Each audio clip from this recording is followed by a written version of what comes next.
rancangan tindak lanjut atau RTL khususnya program yang dibikin mengajak belajar berbasis proyek dengan komunitas belajar sekolah.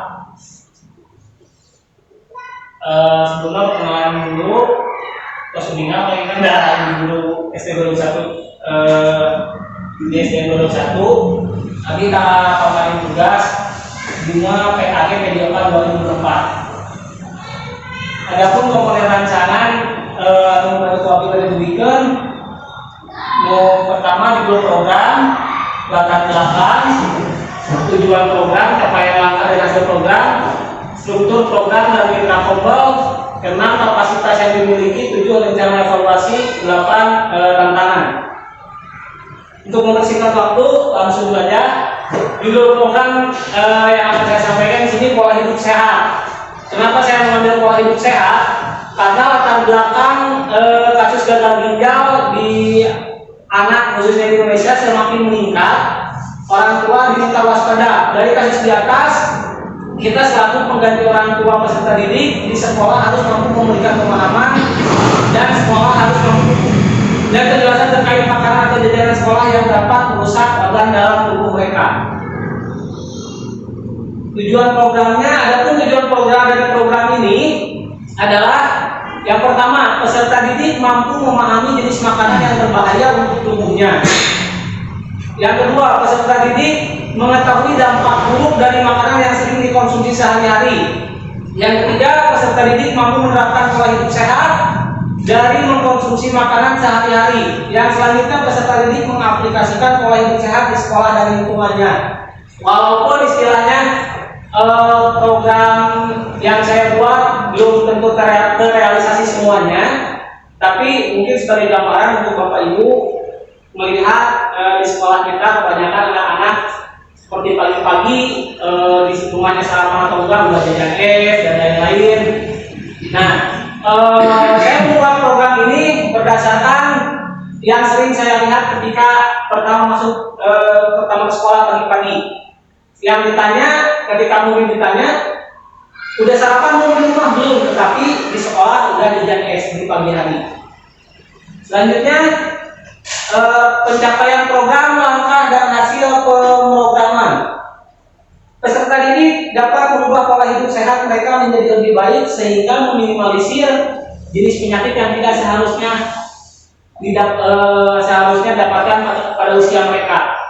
Kebanyakan sekarang seperti yang jajan minuman segelas dan lain-lain di rumah sakit sudah hampir anak di bawah 10 tahun, di bawah 15 tahun itu udah ada yang gula darahnya sudah pada tinggi karena dari mungkin faktor makanan juga. Berbeda dengan mungkin orang tua dulu yang lebih menjaga pola makanan mereka yang lebih ke makanan herbal atau makanan tradisional yang diolah hasil bumi, hasil membuat anjena, diolah ke anjena, dibuang ke anjena. Berbeda dengan anak-anak zaman sekarang.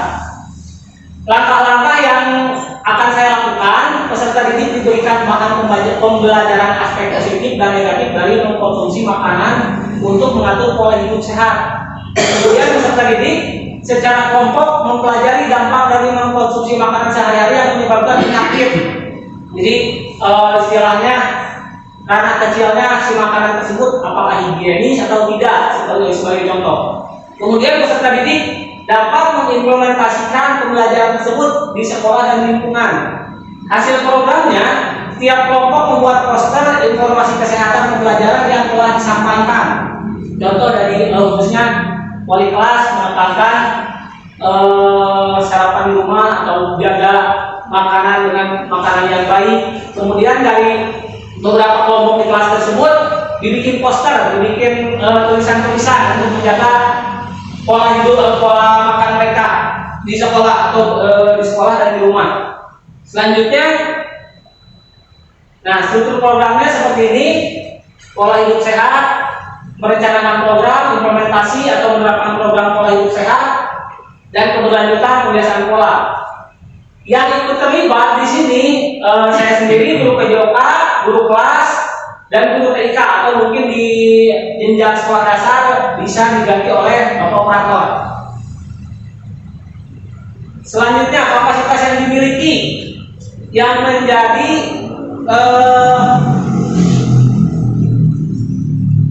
dalam program ini adalah mempunyai kantin sekolah. Mungkin kantin sekolah kita ada di Timur, tapi Timur juga kan kebanyakan masih, mohon maaf, belum benar-benar menjual makanan yang sehat. Di samping kita menjalankan program pola hidup sehat sekolah, kita juga dapat memberikan pemahaman untuk membentuk kantin sekolah yang sehat, dimulai dari tempat mereka berjualan, produk yang didagangkan.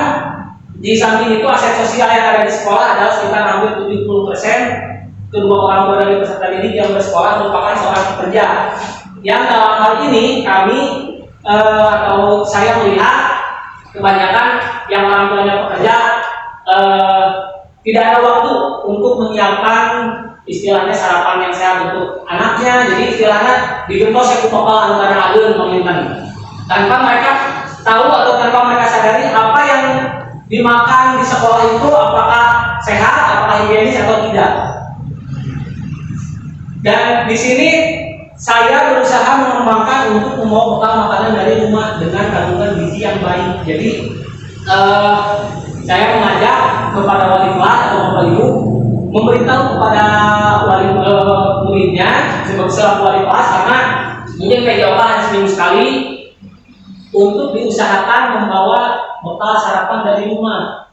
Yang dampaknya ketika si anak membawa bekal makanan dari rumah, otomatis jika makanan berat kan akan kenyang duluan, nggak jajan sembarangan. Dan nantinya si uang jajannya pun bisa ditabung. Boleh bisa ditabung karena mungkin kapasitas perut murid nggak terlalu besar seperti orang dewasa.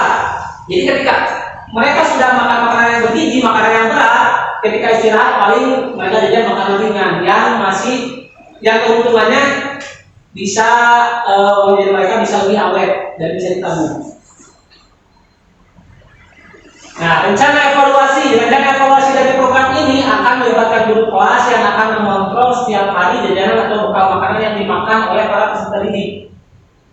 Ketua Paguyuban orang tua peserta didik, komite serta kepala sekolah. Dalam rencana evaluasi ini nantinya guru kelas akan terlibat dalam melakukan tanya jawab terkait bekal makanan atau makanan yang dikonsumsi. Kemudian wali kelas melaporkan kepada penyelenggara program sebagai catatan. Dari program akan dibuat survei tentang makanan yang dikonsumsi peserta didik sehari-hari. Jadi mungkin ini lebih yang berperan aktifnya wali kelas, karena wali kelas akan mengontrol jajanan dan bekal makanan anak atau peserta didiknya di kelas. Lebih istilahnya lebih intens. Anu kawin nama misalkan cuman naros atau sarapan kadang di rumah belum. Mungkin sekarang setelah program ini berjalan lebih ditanya, udah sarapan belum di rumah? Udah, misalkan sarapannya dengan apa, makanannya seperti apa? Itu. Nah, di sini tantangan yang kemungkinan akan terjadi. Yang pertama, kita mungkin Bapak Ibu sudah tahu, kurang teh sesah kami ngedukasi pedagang-pedagang anu di luar sekolah, karena mereka fokusnya hanya dagangan laku gitu. Walaupun mereka sama mencari nafkah, tapi tantangan kita yang akan susahnya itu mengedukasi mereka supaya bagaimana mereka menjual makanan atau jajanan untuk anak didik atau peserta didik yang higienis dan lebih sehat. Karena kebanyakan fokus dari penjual yang ada di lingkungan sekolah, mereka istilah nama yang penting menikmati, yang penting ajeng tanpa memikirkan dampak bagi yang jajannya. Di sini mereka fokuskan hanya hasil apa yang telah mereka jual. Di samping itu karena kebanyakan orang tua peserta didik itu bekerja, akan sedikit sulit untuk membawakan bekal dari rumah untuk anaknya. Kembali lagi ke pemaparan saya tadi yang pertama sebelum ini. Jadi di sini sebenarnya program itu bisa berlangsung, cuman di sini tantangannya yang agak berat. Karena kita juga punya hati nurani, misalkan kami bicara ini cara kumaha, Tapi di sisi lain kita harus menjalankan program pola hidup sehat untuk peserta didik kita. Mungkin sekian pemaparan dari saya. Mohon maaf apabila masih banyak kekurangan. Mungkin ada yang mau ditanyakan atau ada yang kurang jelas, silakan. Cukup mungkin jika tidak ada pertanyaan, presentasi dari saya cukup sekian. Mudah-mudahan program yang saya buat bisa terrealisasi dengan sempurna atau mungkin bisa terrealisasi secara bertahap. Karena kalau untuk langsung secara sempurna tidak mungkin.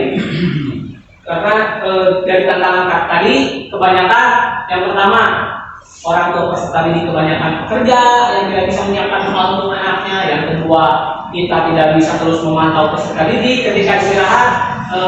Misalkan banyak kan betul-betul peserta didik. Tapi di balik tantangan itu semua, mungkin jika kita terus bekerja sama, insya Allah program ini akan tetap berjalan dan terwujud. Terima kasih. Mohon maaf bila ada salah kata. Assalamualaikum warahmatullahi wabarakatuh. Bisa